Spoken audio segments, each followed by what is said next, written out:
can. अरे यार. Many videos are not.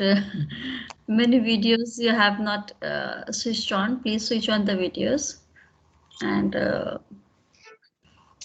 okay, Sakshi Tomar, Muskan Goyal.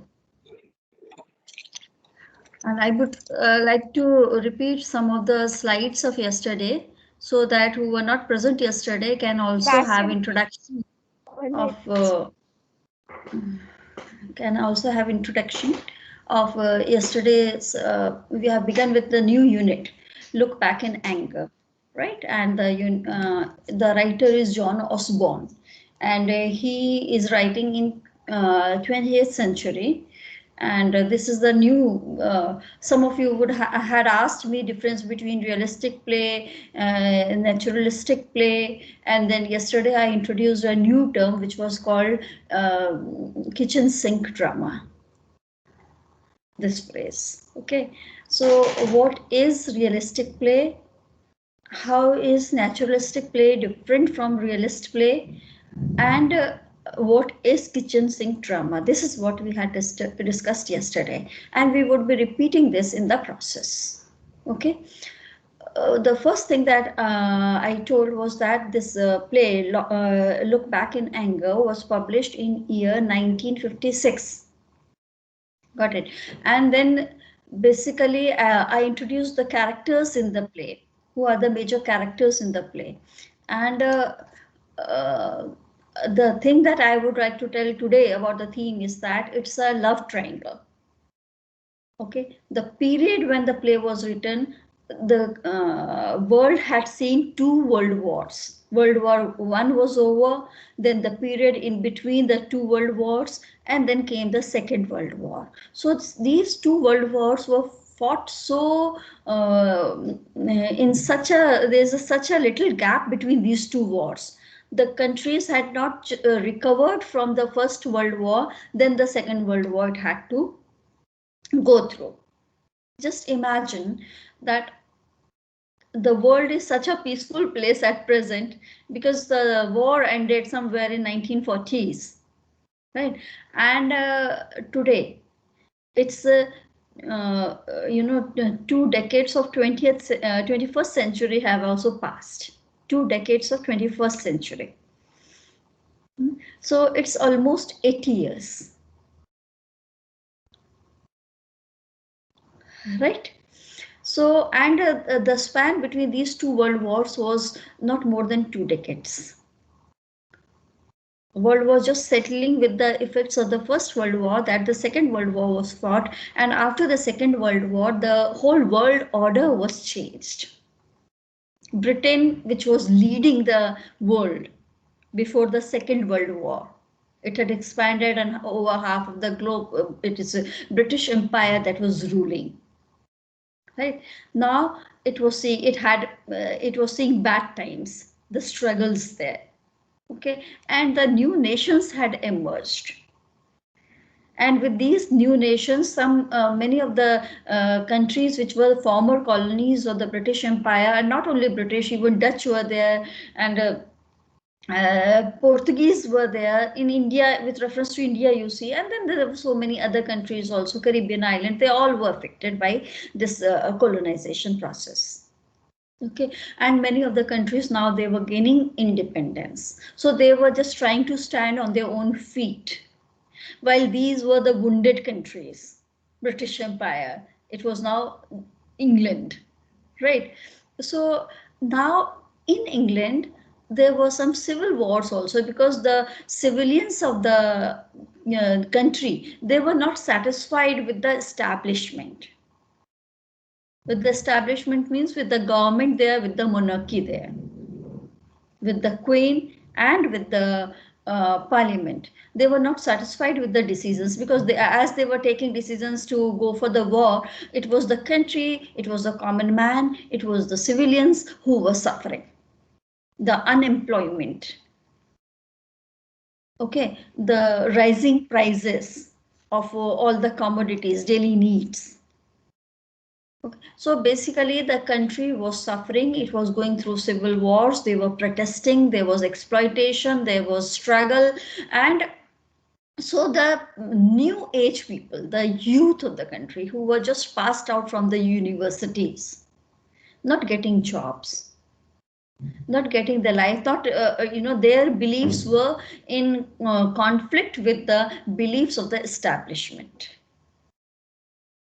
So this young generation had the suppressed anger, which was Ma'am, yes.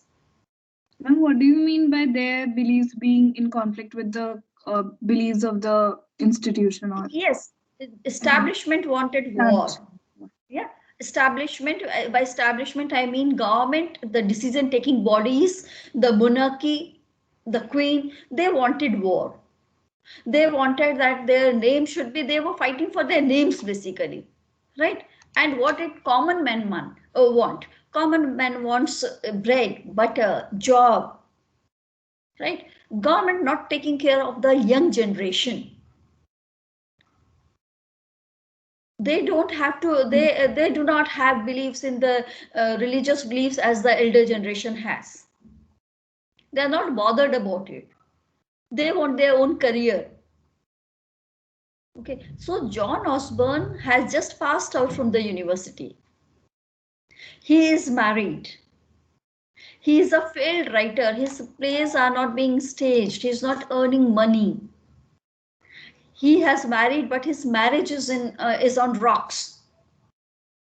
He is going for divorce, and he says that he represents the young generation because he is young at that time.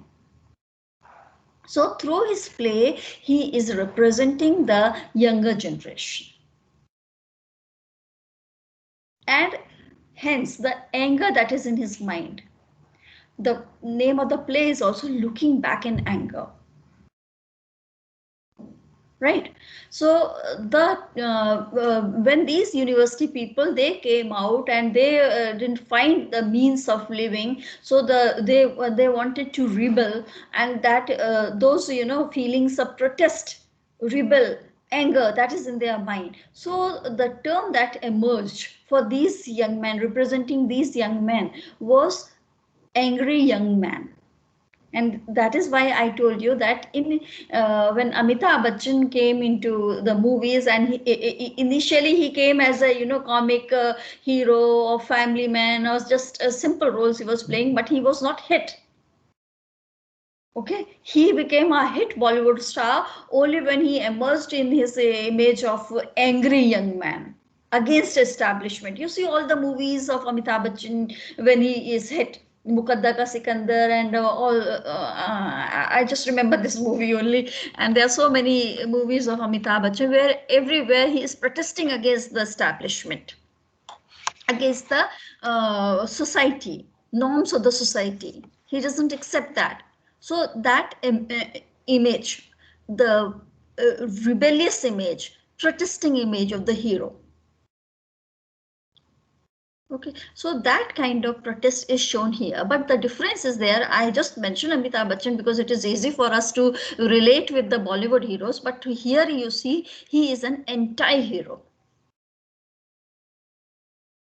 And what is the difference between Difference is that when you say hero, by hero we mean he has a courage. He will fight against things. But here in Jimmy Carter, you see that there is just, his anger is there. He's a failed artist.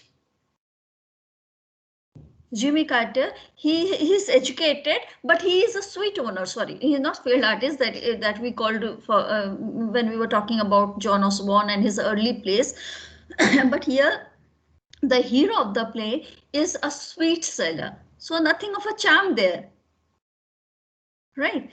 And he is educated, but he's not satisfied living. He is living in a one-room apartment with his wife and with his friend. He's nothing, he's doing nothing like, and moreover, you know, when we talk about hero, and by hero, when we talk about the hero in classical sense, it is someone who comes from aristocratic family or royal family. Here his parents have struggled to give him education. He belongs to lower middle class. And he seems frustrated with his surroundings. So nothing heroic about him. Okay.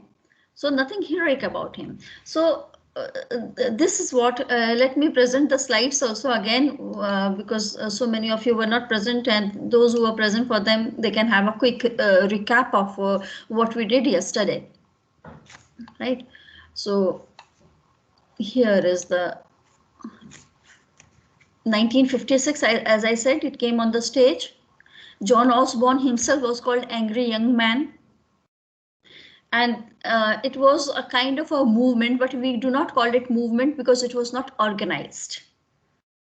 Yeah, Angry Young Man movement, but this movement was not organized, so it is not exactly movement, but it represents the young men of that period. What period? Post World War II. Artists and working class men of post World War II, their mind was in rage. Their mind was in, they were anarchists running against the government, anarchy. Okay. In politics also they were rebellious. Their social views were also very outrageous according to society, norms of the society. Right. So we talked about this social alienation, class alienation, and then the Jimmy Porter, the hero of the play, he is literature's seminal example, I said, because you know this Jimmy Porter phrase has come into general usage. When you call any person Jimmy Porter, why are you being Jimmy Porter? You seem Jimmy Porter in your views. Oh, he's such a Jimmy Porter. Such expressions. So whenever such expressions are used, this means that you want to say that why are you such a protester? Why are you so rebellious? Why are you standing against social norms? Why are you acting like an angry young man? Right? Why do you rebel against the political structure? Why do you seem so much frustrated with your dreams and aspirations in relation to the society you live in? So this is what this seminal example means. So all the anger that he holds up within himself, this Jimmy Porter, this anger is directed towards his friends or his wife Ellison, because he is so powerless person that he cannot unleash his anger to anyone. No one is going to listen and pay heed to what he wants to say. So he has his wife under his control. And all that anger is channelized to his wife. And not many friends does he have. He has one friend who lives with him in that same one-room apartment. Okay. Then the character list I gave you, there are not too many characters. These are the only 5 characters in the play. First is Jimmy Porter, who is the protagonist of the play. Then is Ellison Porter, who is Jimmy's wife, and she belongs to upper class. She is an upper class woman. Her father is colonel. So her manners are, according to Jimmy Porter, she is very snobbish. She doesn't talk much. She doesn't express her emotions. She's an upper class woman. So she would not batter. She will not shout. Okay, she is very sophisticated in that way. Jimmy Porter belongs to working class. So he shouts, he brawls, he expresses, and he dominates as a man dominates before his wife, over his wife. Then Lewis is there. Cliff Lewis is their friend. Both Jimmy and Ellison, they have studied together, and Cliff had been their long-standing friend and lives with them. And he is a Welshman. He is Scottish. Then Helena Charles. Helena Charles is Ellison's best friend, and she is heroine. She is an actress, right? And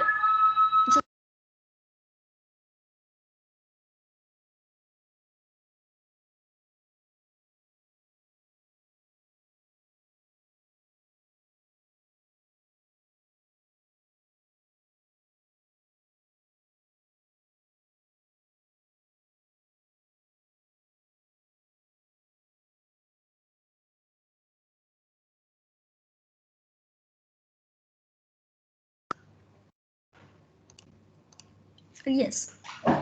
So, can you hear me? Am I audible? Yes, ma'am. Yes, Yeah. Yes, ma'am. ma'am. So just Yes, ma'am. listen.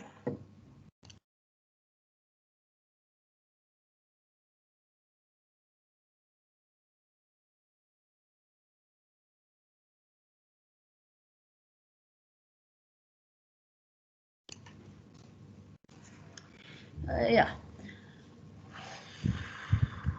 Where were we? Helena Charles, right?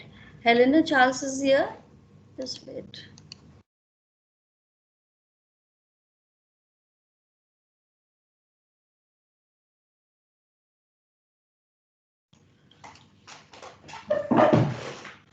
Yeah. Helena Charles, Ellison's best friend, upper class woman. Then you have Colonel Redfern. Redfern, as I told you, is Ellison's father, and he's colonel and he's a military officer who has served in India. Okay. After this term we had introduced kitchen sink drama. Kitchen sink drama means drama that explores the domestic life of working class people.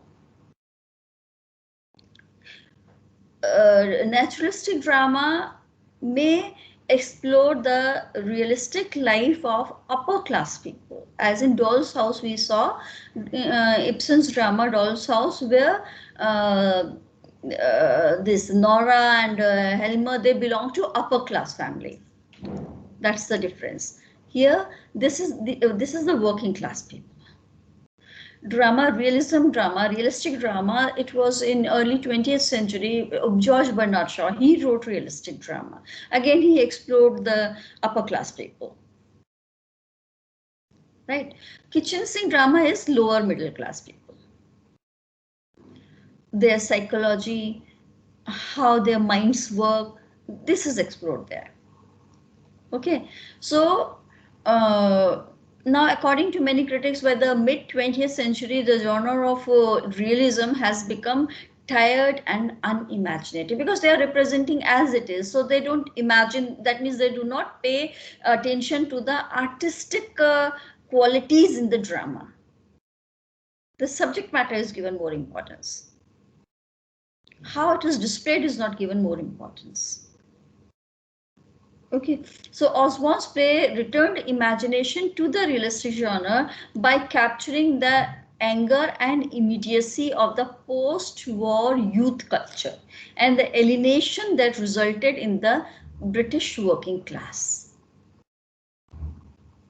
Right? So domestic social dilemmas is shown in the play, and most importantly, it was able to capture through the character of Jimmy Porter the anger of this generation that festered just below the surface of the elite British culture.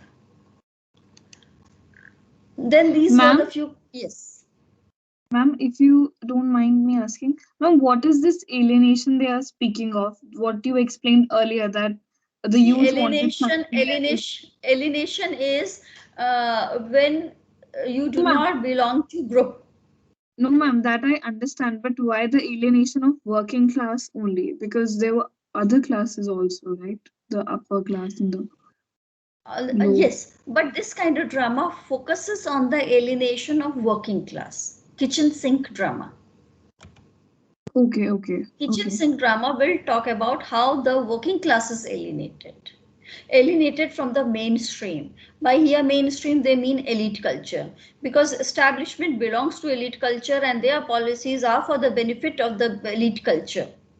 People not such people who are in decision making bodies, they are not paying attention to the working class, and in this way working class is alienated. Mhm. Right? Okay, ma'am. So kitchen sink drama speaks for them. Okay, ma'am. Got it. Okay, yeah. Then these were the few questions that short answer questions, that what who is the angry young man in the play? You know this. Then what are the major themes?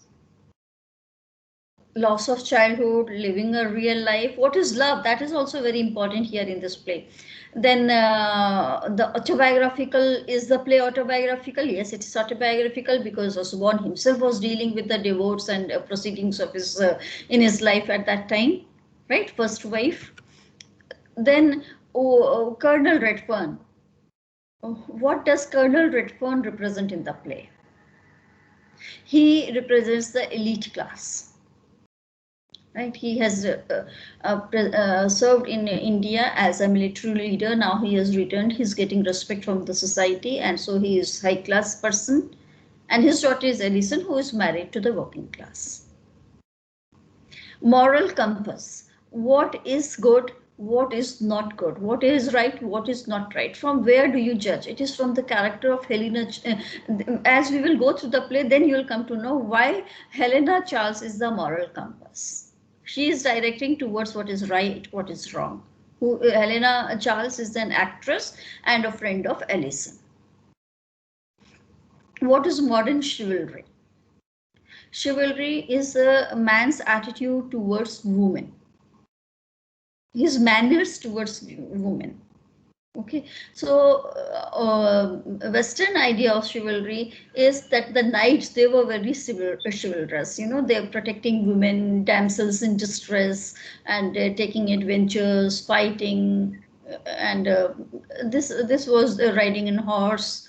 This was the life of knights. So we shall see what is the idea of modern chivalry now. Okay, medieval British institution soldiers, they were all considered to be chivalrous people. Ma'am, chivalry, ma'am, chivalry means that negative feeling towards women. No, it's Why? exactly positive feelings towards women. Like, you know, this is chivalrous, very chivalrous act when men and women, they are walking together and a door has to be opened. It is the male who will come and he will open the door, and he himself will not enter but will ask the women to ladies first when they say this is a chivalrous term. Okay. Right? If there is one chair and there is an women and men standing there, it is that men would say women for women that they should say ladies first. You should sit, be seated, be comfortable. That is chivalry. When you know, and in terms of knights, when I said damsel in distress, when a woman is in trouble and the man comes and he is partially, you know, it seems very romantically he comes and tries to protect the woman, and he has shows some gentle manners. That is chivalry, right? Okay, thank you, ma'am. Yeah. Then the differences between Ellison and Helena. They both belong to upper class family, but they live in working class England. How? In the play we are going to see. Their situation is different. Helena is not attached to any working, she is unmarried. Okay. Ellison is married. Okay. Helena comes into their family. She convinces Ellison that she should leave her husband because her husband is exploiting her. Okay. And Ellison has that emotional baggage. Helena carries no baggage. And Helena becomes a moral compass. Again, we'll see. Why could Jimmy be called a hero of his time? He's not a hero, as I said. He's an anti-hero. Why? Because he is angry young man who is fighting against society. But in what way is he fighting? You see, he is so helpless in the play. He challenges the limitations of his own life and place in the world. His anger is destructive. He even destroys his family. Then his actions are very often considered to be pure violence. You know, he is violent towards his wife, towards his friend, and you cannot blame him because he is so frustrated in life. Yeah. So society who is making younger generation destructive, violent. So he becomes the mouthpiece of the frustrated and dissatisfied people of the 20th century who were affected by the Second World War. That is what post-World War effect is. Right. So what do we see till here? What we have seen so far, no? You see that first of all, that Look Back and in Anger is a play written by a playwright, John Osborne, published in 1956. It deals with a love triangle. There are in fact two love triangles in this play. 6 characters and 2 love triangles. Right? The characters in the play, they are intelligent, they are educated. Okay, and most of the characters, the main characters, they are of working class origin. Jimmy Porter, who is very violent, has destructive attitude, is frustrated. Wife is very impassive. She does not respond. She does not react. Then her friend, there's a friend named Helena, and this Helena Charles. She is very haughty by the temperament. Haughty means that takes decision. She is a bit loud also. Okay. Then there is a friend named Cliff, and Cliff is very friendly, and he is always giving suggestions and trying to avoid conflicts between husband and wife. And this is his role in the family of 2 members, that is Helen. And he himself, his value is in the play as long as there's fight between these two, husband and wife. His main role is there to settle the quarrels and the fights between husband and wife. This is his main role in the play. So some real events that, and it gives a very realistic picture, authentic picture of the younger generation of the post-war English society.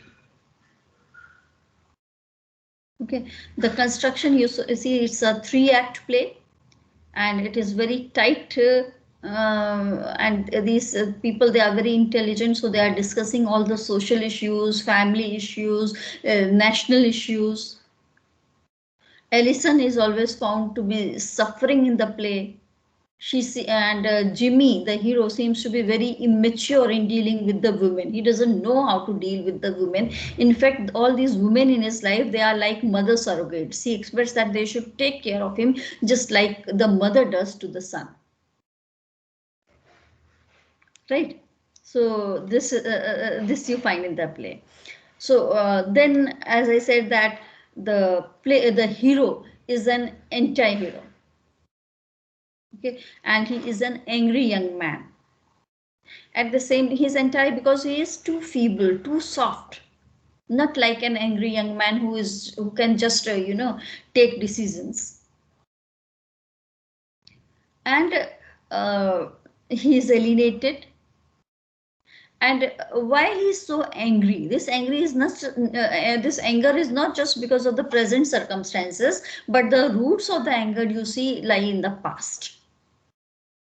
His father died very early. Mother was very inadequate, and she was very selfish. Mother was destructive. She did not pay attention and to the son. Then some kind of neurotic exaggerations are shown, because you just remember that the parents lived in the age when the World War was being fought.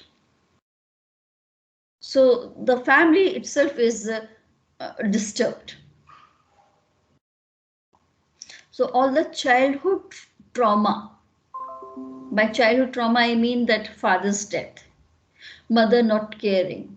So that kind of betrayal complex is seen, and this has made him very sadist. And not only sadist, but he is very cruel to his own wife. And towards Cliff and Helena also, he just channelizes his anger. So he is very offensive towards them. Okay, and how does he see love? Love is seen as a conquest, winning over. Love is kind of a war for him. If you can win the love of this woman, that is a kind of a war, And he sees it that I have won and you have lost because you love me. And marriage then becomes a kind of a revenge. Because since you loved me, So now you are my wife, and now you have to do all the duties of a wife. So it seems like love is a conquest, it's a kind of a war, and marriage is a revenge. Sexually, he is very immature. And so with his Well, wife, he has, yes, he's a misogynist. Like in the first act, he's a total misogynist. you have The gone way through the he play. speaks. Yes, he seems like a misogynist because, the reason comes from the childhood, as I said. Mother didn't take care. He doesn't know how to give respect to the woman, how to deal with women, how to love women, whether she is mother or a wife or a friend. He simply wants to possess, Yes, right? ma'am. He wants to possess women, but he doesn't know how to be on equal terms with, how to love on equal terms. So it's a good that you have read the first this thing, and I would like to others also to read the play so that we Ma'am, don't have to go sentence by sentence. Yes. ma'am, ma'am, but I don't think he's a misogynist because, ma'am, when his wife Ellison gets hurt and like he gets concerned about her and like he says sorry and he apologizes to her. Who's So speaking? Tanishka, Tanushka. Yes. First you ma'am, hit a woman, and then yes, you ma'am. say so. First a man hits a woman, No, ma'am, and he didn't hit her. Like it was just by accident she got hurt. They were by like hit. Cliff and Jimmy was fighting, and by mistake that Ellison got hurt. This is what I am saying. Anyone else who wants to answer to this question Yes, before ma'am. I? Yes, ma'am. Who? Just before that, she Just was tell me also, the ma'am, name. Just tell Shobna. me the, huh? Shobna. Shobna. Yes, Shobna. Shobna, yeah. Ha ha, Ma'am, Shobna. just before this happened, he was speaking about women. And, a man's idea about women is like anyone's idea about women or anything is expressed by how they speak about them. And he was saying that, oh, women don't know what to do. And like he was saying really bad things about his wife and then also about other women that, he has known. So this tells that he's a misogynist. And then basically she was ironing the clothes and his radio was running and he couldn't hear the music, and just so he could hear the music he goes and switches off the radio button, I think, and then accidentally she gets hurt. So yes, he's concerned, but he's not concerned enough to like you know कि उसके treat first aid कर दे. He doesn't do that. He goes to another room, so he just says sorry and then he goes to another room.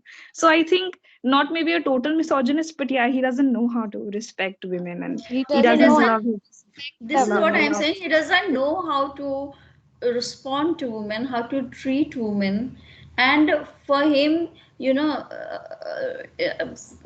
see, there's one kind of attitude when you say that a man is not chivalrous, because being too much chivalrous is also like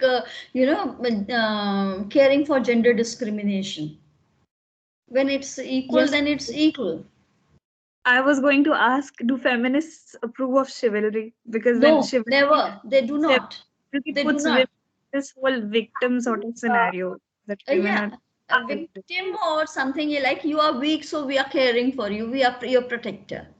Yes, yes. Chivalry is That again is a the form of, point. yeah.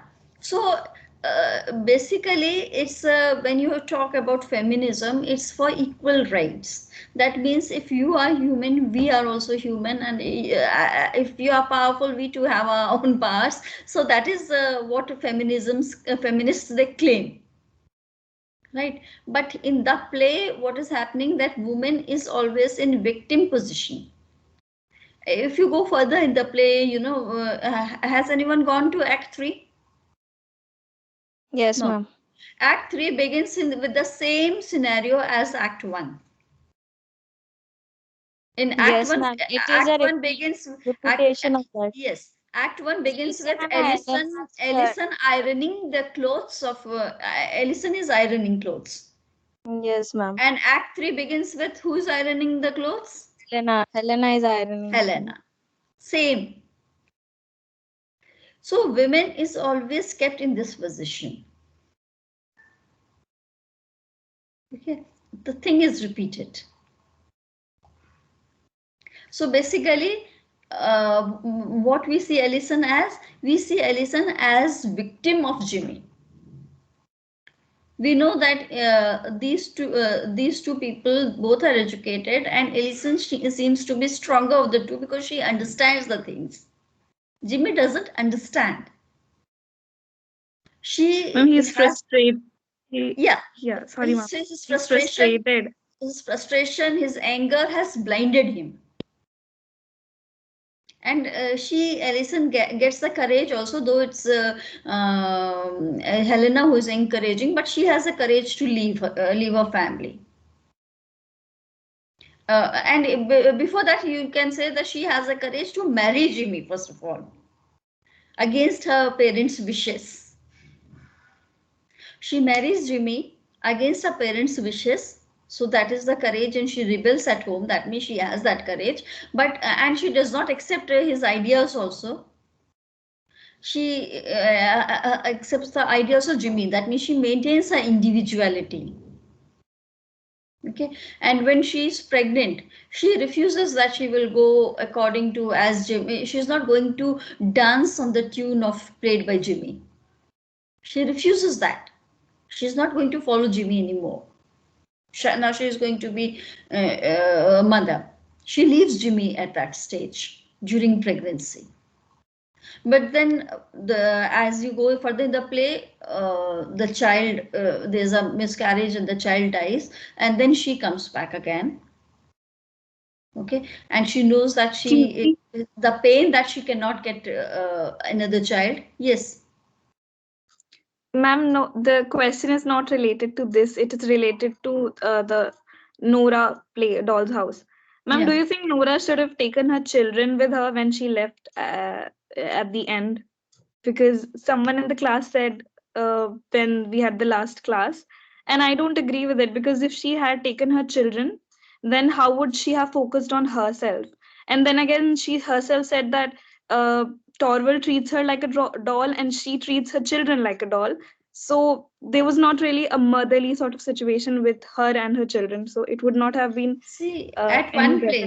at Hmm. one place, Nora had said that her nanny had brought up her well, and to the same nanny, that is Anne was the name, right? Yes, ma'am. Yes, Yeah, ma'am. she leaves her children to her, and she herself has lost confidence that she can be good mother because of Yes, ma'am. Helmut's words, right? So she leaves her children with their father. It is not that she has left her children on streets. She has left children with the father and with the nanny who had raised her herself. And then Hmm. she is going to find herself to explore her own individuality, her own strengths and weaknesses. So that is what the dramatist has tried to portray in that play. Yes, ma'am. Yeah, okay. I just wanted to know how you thought about this. So What yeah, it is not any personal opinion, in just you see society's through, in the society's view, she might be viewed as like a yeah, in bad mother society's because view. she left But her children, but for yeah, her own sake, she had to, because she was not mentally capable enough. She herself thought that she wasn't capable enough to take care of her that children. is, yes, that is the perspective of the dramatist. Okay. Personally, Okay. we can hold any opinion, because whatever opinion, there is one quote from Salman Rushdie's novel Midnight Children. Salman Rushdie, you would have heard the name of Salman Rushdie, and his novel Midnight Children, highly acclaimed novel. In that novel, he says that I am the sum total of everything that has happened to me, will happen to me, all the things that I have affected, or the things that have affected to me, all the actions that I have done, or all the actions that have been done to me. I'm sum total of all that. So if you have to understand me, you will have to go through the entire history. Like, so this means that we all have our own experiences, we have our own perceptions. So whenever we see any situation, we try to judge it according to our own experiences. In literature, while we are analyzing, if you are analyzing something as a critic, so in literature you should not bring your own personal views. You have to see what the writer would have wanted to say and what are the different aspects of it. So if you are trying to analyze Doll's House, see how many, this is one opinion that she should have taken her children. This is one opinion. The other one is no, she left her children for their own good. Okay, fine. Then it can be that she left her children for the sake of the children's security. Okay, that is one. She left the children because she wanted to pay attention on her own self. This is again one view. So there, the ending of it, the play is just open, and we can have as many interpretations as we want. Yes, ma'am. Yes, ma'am. Okay. Right. Okay. So this is what we have done today. Our time is over. So in our next class, we shall be dealing with it. And it's good that you are reading the play on your own so that we can carry on discussions here. We shall not be going sentence by sentence like we did in our two plays. I think these two readings or the readings of the two plays would have given you enough practice of how to read the play, how to interpret the lines. So here we can do the discussion. If Yes, you ma'am. all agree with Yes. it. Yes, ma'am. Okay, in this way we will save our times, and we can save our time in reading, and we can have more of the discussion. Right? Do you agree with it? Yes, ma'am. Yes, ma'am.